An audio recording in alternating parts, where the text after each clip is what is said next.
कहानी शुरू होती है सन 1800 से, जब थॉमस ओटो और उसका परिवार फ्लोरिडा के एक घर में रहने आया।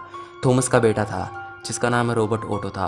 उस समय रॉबर्ट ओटो की आयु बहुत कम थी, जिसके कारण उसकी मां ने अपने बेटे की देखभाल के लिए घर में एक औरत को रखा हुआ था जो रॉबर्ट ओटो को समय समय पर खाना खिलाती थी, उसके साथ खेलती थी और उसका पूरा ध्यान रखती थी। लेकिन एक दिन रॉबर्ट ओटो की मां ने उस औरत को अपने घर के पिछले आंगन में काला जादू करते हुए देख लिया। यह देखकर रॉबर्ट ओटो की मां बहुत डर गई और अगले ही दिन उन्होंने उस औरत को नौकरी से निकल जाने के लिए कह दिया। यह सुनकर औरत रोने लगी और बोली अब वह ऐसा कभी नहीं करेगी, उसे नौकरी से नहीं निकाला जाए, उसको नौकरी की बहुत ज़रूरत है। लेकिन रॉबर्ट ओटो की मां ने उसकी नहीं सुनी और उसे नौकरी से निकाल दिया। वह औरत घर छोड़ने से पहले रॉबर्ट ओटो को एक डॉल देकर चली गई। यह डॉल करीब 3 फीट लंबी, आंखों में बटन लगे हुए और काले घने बाल थे। यह बाल असली इंसानों के थे। रॉबर्ट ओटो ने उस डॉल को अपना नाम भी दिया था, रॉबर्ट डॉल, और तब से उस डॉल का नाम था रॉबर्ट डॉल पड़ गया। रॉबर्ट ओटो उस डॉल को हमेशा अपने पास में रखने लगा था। अगर उसको कहीं भी बाहर जाना होता तो उस डॉल को अपने साथ ही लेकर जाता था। यहाँ तक कि उस डॉल के साथ खाना खाता, बातें करता और कमरे में घंटों तक उस डॉल के साथ खेलता रहता था, जिसके कारण घर का सामान अक्सर फैला हुआ मिलता था। यह देखकर रॉबर्ट ओटो के माता पिता बहुत गुस्सा होते थे।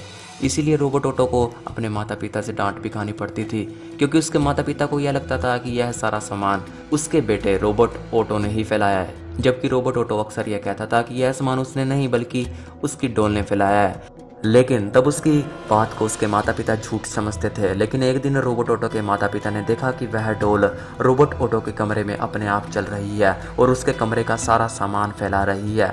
कुछ ही समय बाद उन्होंने देखा कि यह डॉल डरावनी आवाज़ें भी निकाल रही है। रॉबर्ट ओटो के माता पिता यह सब कुछ अपनी आंखों से देखकर डर गए। फिर उन्होंने यह बात अपने कुछ रिश्तेदारों को बताई। यह सारी बातें सुनकर उनके रिश्तेदारों ने उनको सुझाव दिया कि उस डॉल को वह एक अटारी में बंद करके रख दे, जिससे वह डॉल रॉबर्ट ओटो से दूर हो जाएगी। फिर रॉबर्ट ओटो के माता पिता ने उस डॉल को एक अटारी में बंद कर दिया और काफ़ी समय तक यह डॉल उस अटारी में बंद रही। अब रॉबर्ट ओटो बड़ा हो गया था, उसकी शादी हो गई। रॉबर्ट ओटो अपनी जगह का मशहूर कलाकार बन चुका था। एक दिन रॉबर्ट ओटो ने उस डॉल को अटारी से बाहर निकाल लिया और इसके बाद दोबारा से वही सब घटना शुरू हो गई जो कि उसके साथ बचपन में हुआ करती थी।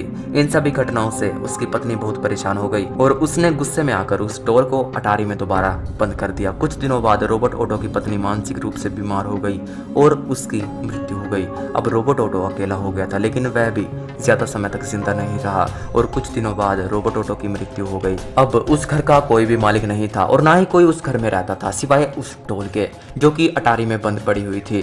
कुछ समय बाद आसपास के लोगों ने बताया कि उस घर में एक डॉल को खिड़की पर हंसते हुए कई बार देखा गया था और कुछ लोगों का कहना है कि जब वह इस घर के पास से निकलते हैं तो उनको किसी के चीखने की आवाज भी आती है। इसके बाद उस घर में काफी समय तक कोई भी नहीं आया। कुछ समय बाद एक नया परिवार घर में आता है। उनको घर में एक अटारी दिखी जिसमें डॉल बंद थी। उन्होंने यह डॉल बाहर निकाली और 10 साल की अपनी बच्ची को दे दी। उस परिवार के साथ भी अजीब घटना शुरू हो गई। उनकी बेटी बताती है कि जब वह सो रही थी तब वह डॉल उसके पास आकर बैठ गई और उसका गला दबाने लगी। उस डॉल को कई बार चाकू के साथ घर के मालिक के पास भी पाया गया था। इन सब घटनाओं के बाद वह परिवार भी यह घर छोड़कर चला गया। फिर उस डॉल को मार्टेलो म्यूजियम में भेज दिया गया। कुछ लोगों का कहना है कि जब भी किसी को उस डॉल की फोटो लेनी होती है तो पहले उससे पूछना पड़ता है। जब वह डॉल अपनी गर्दन हिला दे तब उसकी फोटो ले सकते हैं। अगर कोई व्यक्ति बिना डॉल से पूछे उसकी फोटो लेता है तो वह डॉल उसके घर पर चली जाती है और उसके परिवार वालों को मारने की कोशिश करने लगती है। यह डॉल आज भी मार्टेलो म्यूजियम में एक कांच के बॉक्स में बंद करके रखी हुई है।